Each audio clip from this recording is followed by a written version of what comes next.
আমি কে বলছি সেটা ইম্পর্ট্যান্ট নয় দিদি। আপনার জন্য আমার স্বামীর অনেক ক্ষতি হচ্ছে, সেই জন্য আমার জীবনটাও খুব সমস্যা হয়ে গেছে আমার জীবনে। আপনি এরকম কেন করছেন? আরে আশ্চর্য তো, ফোন করে ডিস্টার্ব করছেন কে তাই জানি না, কি স্বামী স্বামী করছেন। ডিস্টার্ব কেন করতে যাব?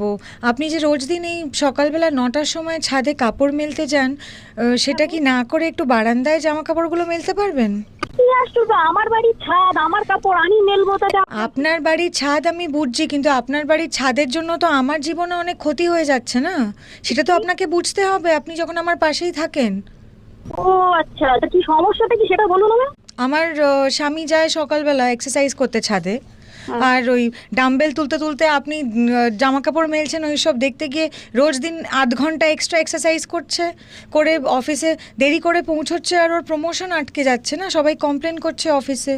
এই কি কথা বলছেন আপনি? আপনার স্বামী আপনি আটকা নাকি আমার দোষ? আমি আটকানো